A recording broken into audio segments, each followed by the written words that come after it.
panic, confusion, chaos, and desperation at the Federal Reserve? Oh my.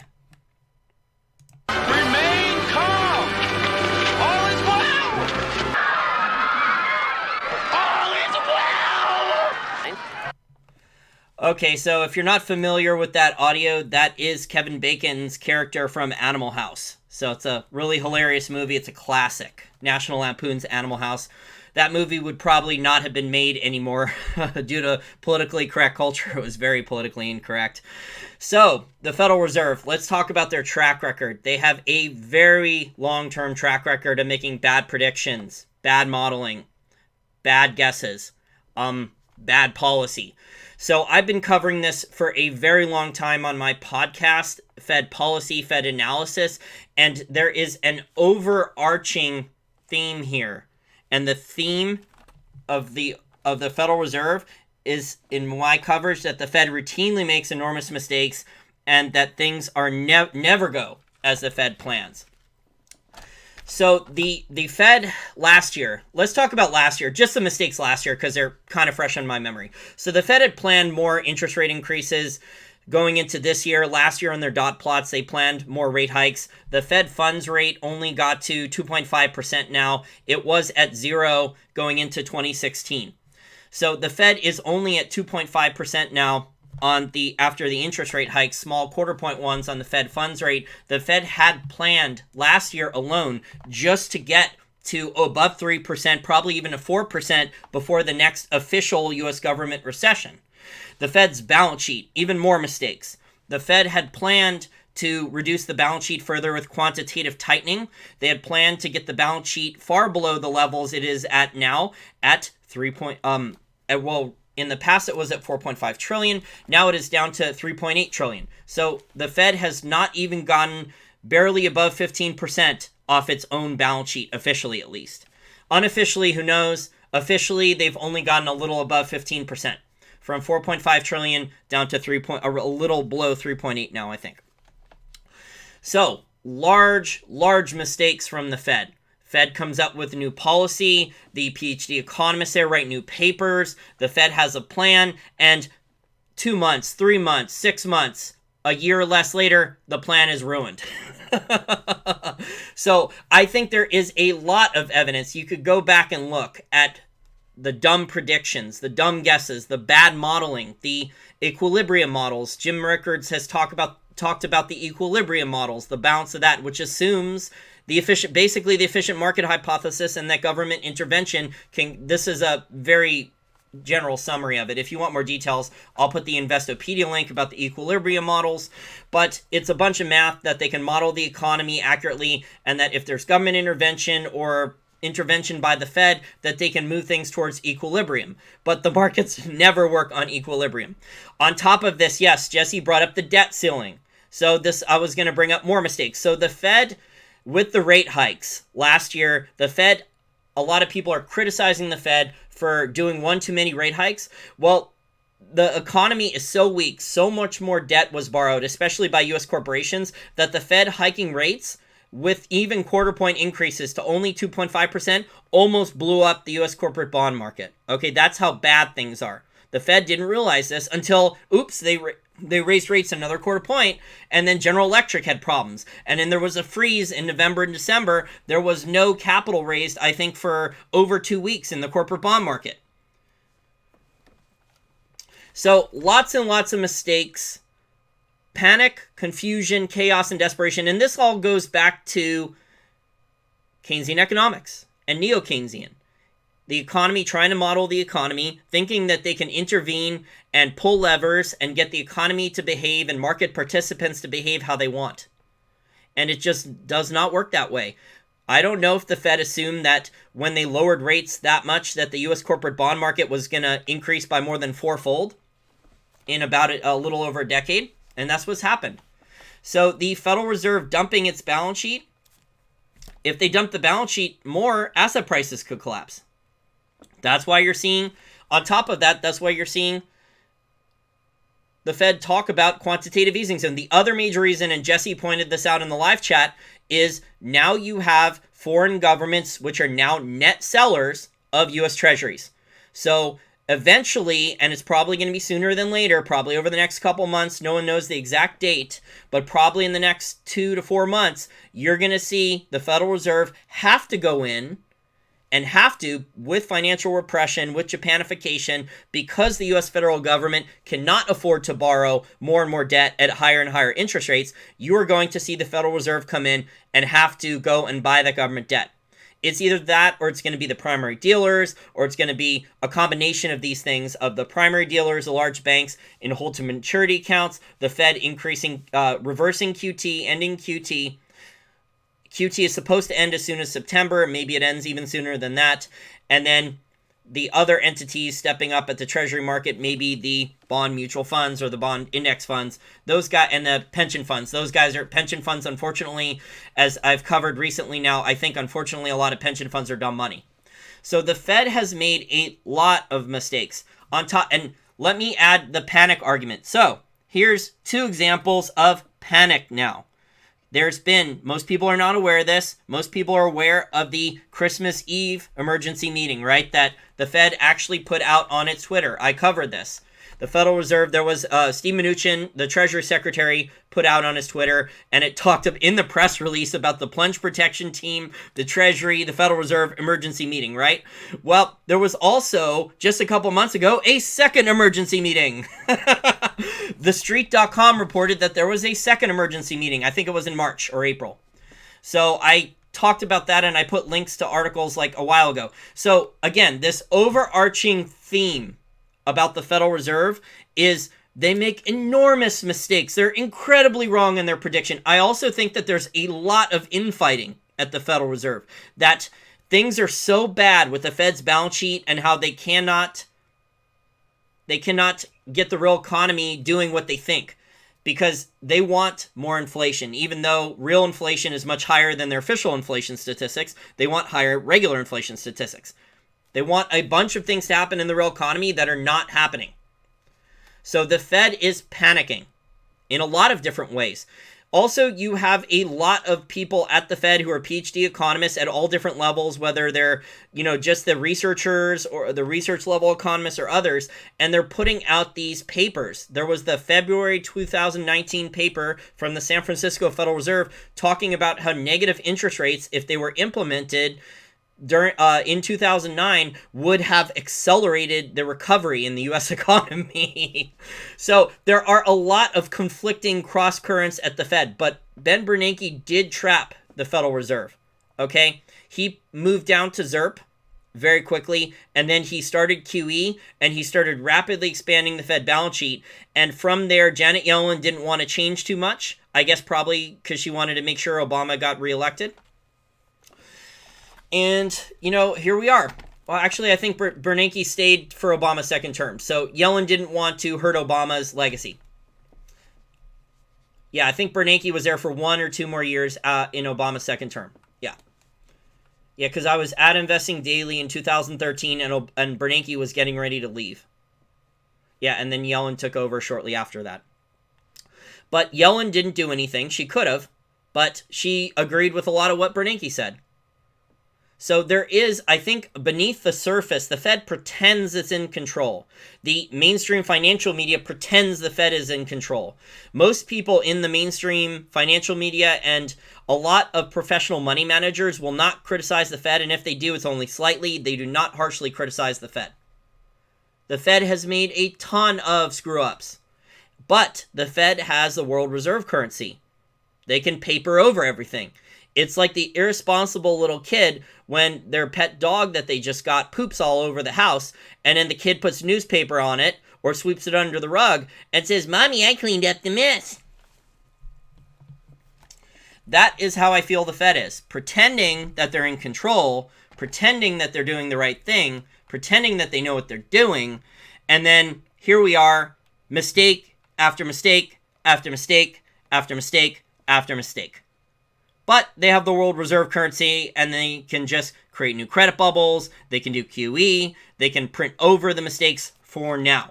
Eventually, the dollar will lose the world's reserve currency, and this will be even worse than stagflate and lie.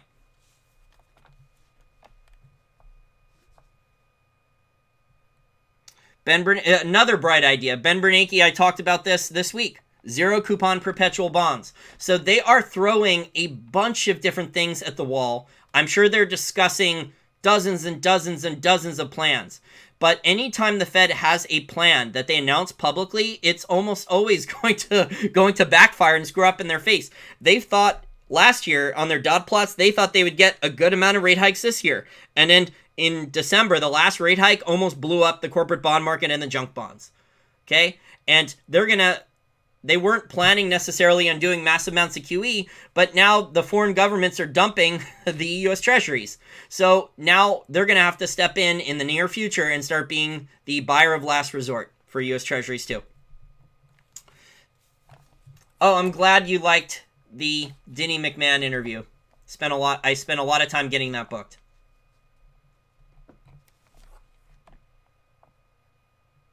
Oh, another mess up. So the Fed initially, I think what they wanted to do, educated guess, is by raising interest rates, the Fed funds rate, not only did they want to give themselves more ammunition for the next official government recession and a crisis to lower rates, but they also wanted to try to steepen the yield curve. And that didn't really work. So eventually they broke, or close to broke, the corporate bond market and the junk bond market. It came very close. Remember, credit freeze. There was no new corporate debt issuances and no junk bond issuances for over 2 weeks in November 2018 to December 2018. And the Fed just started to panic. Just normal, dumb behavior by the Fed. And I was talking about the yield curve, and I forgot for a second because I was busy using my brain earlier for the China interview with Denny McMahon. So the other reason I wanted to do this live stream show was the yield curve. There was an article a couple days ago. The yield curve ominously uninverts as the dollar jumps most in over 4 months. So for the first time in 41 days, the U.S. Treasury yield has uninverted. So the Fed now, the new plan for the Fed, I think, this is my educated guess, is what Lael Brainerd said around February 2019, that they want to invert a yield curve. So the yield curve now uninverted. So the Fed doesn't want this either. And on top of that, I'm looking at the dollar index, and the dollar index is at 97.77. So the Fed doesn't want a strong dollar either. The Fed wants a controlled dollar devaluation. So the Fed is not getting what it wants right now. And on top of this, with the dollar, and I talked about this in the last week or so as well, you have now the European Union has declared a currency and trade war with the U.S., in my opinion. So the European Central Bank today, there were some comments out that they want to do rate cuts, that they want to do QE, they want to go further negative. That is an effort, in my opinion, by the European Central Bank to devalue the euro against the dollar. But if they devalue the euro, that makes the dollar stronger. The Fed doesn't want that. So the Fed is just, there's so many things the Fed has to keep track of, and they can't do any of these things that well, but they do have the world reserve currency, and they can paper over their mistakes. But I really believe, after tracking this now, I've been in this for a decade, after tracking the Fed's plans and what they've announced publicly with their speeches. So one of these Fed guys like Charles Evans or some of these other guys do interviews on TV. And if you go back and check their past predictions, almost all of their predictions have not come true, and they've had to quickly change the plan a lot faster than you would think. If they were a private sector business, they would have been out of business already. And there's actually people that think the Fed is already insolvent with a lot of the assets they have, since they bought up a lot of junk over the years. So comment in the live chat. I'm a little tired right now, probably shouldn't be doing a live stream, but I felt I needed to put this content out. That comment if you think that the Fed has panic, confusion, chaos, and desperation.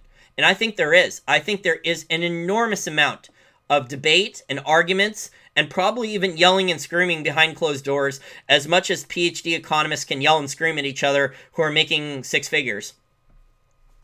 Who are making six figures and have pensions, a lot of them in academia. Some of them have 3 or 4 academic pensions, as much, so yelling and screaming for that.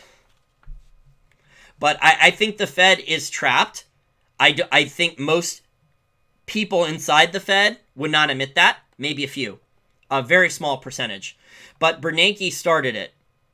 Bernanke's ultimately, when it hits the fan, Bernanke's going to be the real big villain. He's not going to be Times Man of the Year. He's not going to be called The Courage to Act or whatever, his stupid book that God knows how much he was paid up front to write, economic propaganda.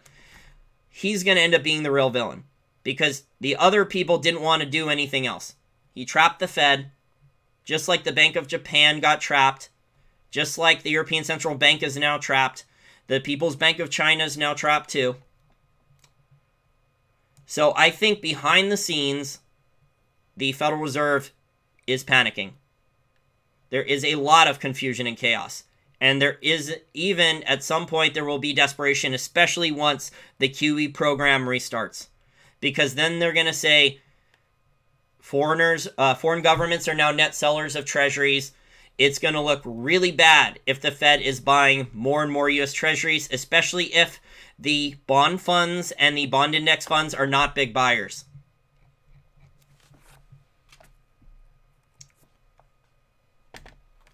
The Fed can't be insolvent because they print money. They can't be insolvent, but they can inflate the currency. Yeah, so technically they're not insolvent. But they can have a lot of liabilities. They can have a bad balance sheet.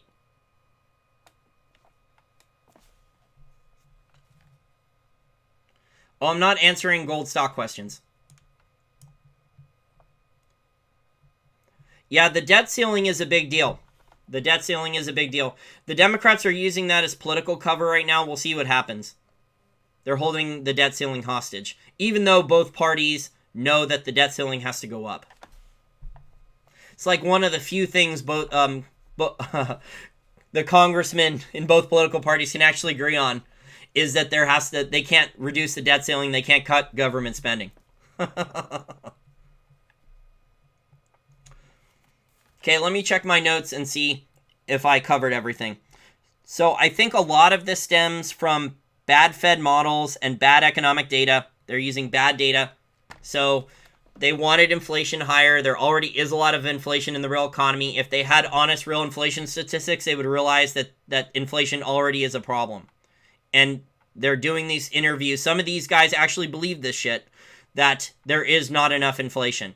I think some of these guys realize inflation is bad and that they created asset bubbles and that Main Street USA has really bad stagflation now. But other people in the Fed are true believers, true Keynesians, and they think that there is little or no inflation and that they need a lot more. I mean, it doesn't bother a lot of these people at the Fed anyway if there is inflation because a lot of them are already pretty damn rich. So a lot of them already have at least one six-figure salary and at least one or two other pensions coming in from their academic jobs or consulting gigs or other stuff.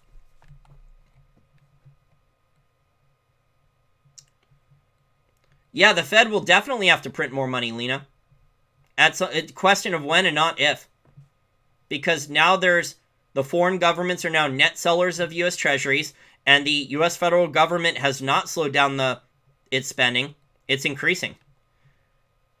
So the U.S. Treasury doesn't have a lot of cash. It's going to need to have a massive capital raise at a Treasury auction. Very big ones. They can delay things a little bit, but it's going to keep... They're going to have to raise money sooner than later. The estimates I've seen is at most like 2 to 4 months. Will they cut at the FOMC in July? Again, I'm not a short-term trader, so this doesn't matter to me. Eventually they will have to. Unless you're a short-term trader, this is not financial advice, but unless you're a short-term trader, it shouldn't matter. The Fed is trapped. They cannot reduce their balance sheet anymore, really. Meaningfully, at least. At some point in the near future, they're going to have to massively expand their balance sheet.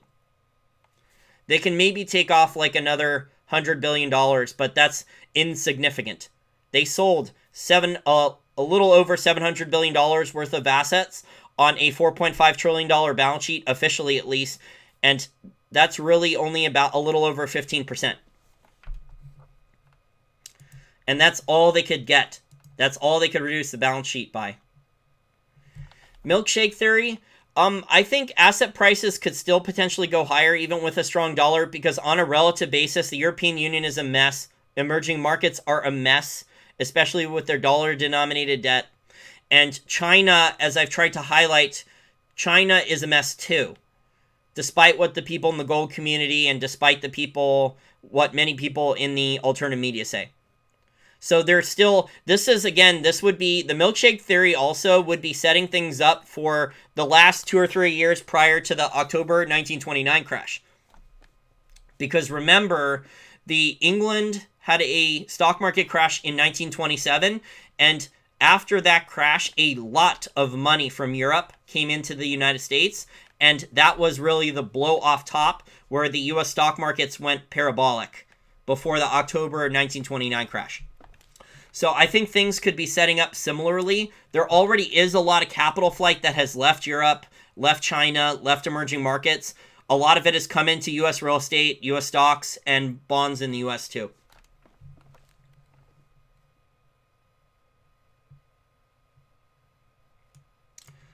Luminary Wind says $10 for a half loaf of bread, or the price stays the same and the portion size is down more than 50%.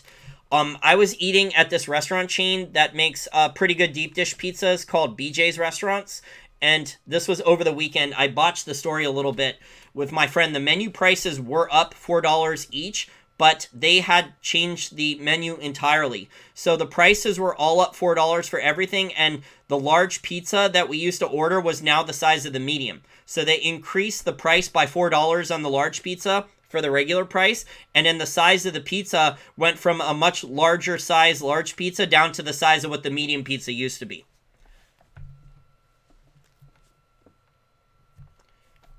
But restaurants can do substitution. They can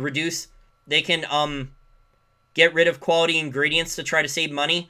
But the ultimate problem is that for Americans, everyday Americans on Main Street, is their standard of living will be rapidly lost unless they can figure out how to make up for that cut in their income.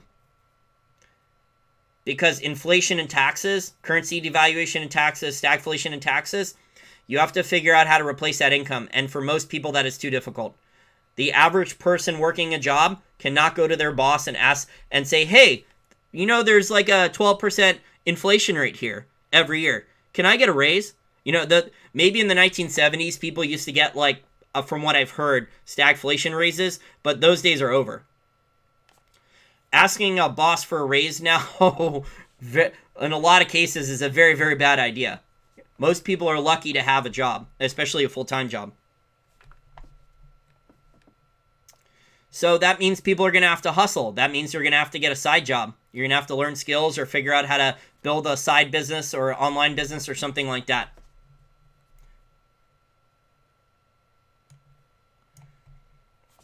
Okay, I'll check my notes again, make sure I covered everything.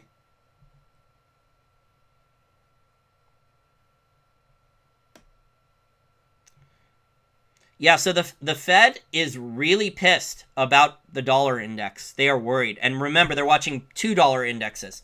They're watching the regular dollar index, and they're pissed off at the European Union now because the European Union is trying to devalue the euro and move the dollar higher. And that could... that's like a 1930s beggar thy neighbor, similar to that. I don't know if it's going to be exact, but that could mean increasing tariffs and trade wars back and forth as well. And then they're also watching the trade-weighted dollar index, which is basically the dollar against emerging market currencies. I think there's about 27 or more currencies in the trade-weighted dollar, and we know that that's important to the Federal Reserve because the Federal Reserve created the trade-weighted dollar index, and they proudly update it all the time on their website, on the St. Louis Fed website. So the Fed is, and it's a tightrope the Fed is walking, because sometimes $1 index is about to break out and another one's about to fall through the floor. And sometimes it's reverse. So the Fed is trying to monitor both. It's a no-win situation. I would not want to be working at the Federal Reserve, despite the salary right now. It is a mess. It is a fustercluck at the Fed. I really believe, guys, behind the scenes, they are having... And we know about 2 emergency meetings now since December, that there is a lot of panic, confusion, chaos, and desperation at the Federal Reserve. Okay, guys, well, that's it for right now. I just wanted to give you guys a quick update, and I'll put links to some of these articles. I don't think the Fed is happy about the yield curve going uninverted, because that also does not fit into the game plan. The game plan now, in my opinion, is financial repression, manipulating interest rates lower, and Japanification. So an uninverted yield curve is not going to be good to them. They want to force people to not get income from their bonds, from government bonds. They want people to be happy with capital gains in bonds, which are, if you need income, if you're a retiree and you have savings, you used to be able to live off your savings with interest income from bonds. Bonds used to be safe, and I don't think they're safe anymore. So I think the Fed's plans, and their plan is still, long-term plan is financial repression and Japanification now, and it looks like some of that's getting thrown off because they want a controlled devalued dollar. And look at the dollar index, both dollar indexes, not how they want. So we'll see what happens, but I think there's going to be a lot more. My educated guess about this is there's going to be a lot more weird papers coming out, research papers coming out from the Federal Reserve, all the different Federal Reserve banks, and that they leak to the media, and there's going to be conflicting interviews from Fed presidents. I think they're really, really confused. There's a lot of chaos behind the scenes. And just like Kevin Bacon there in Animal House, that is one of the funniest clips of the whole movie. And he actually gets flattened. He gets run over by the crowd. I do not think the Fed will get run over by the crowd. But that is it for now. I'm pretty tired after doing my Denny McMahon interview earlier today and giving you guys an update on the Fed and all the mistakes that the Fed has put us in. They've trapped themselves, and it is just a worsening and worsening fustercluck.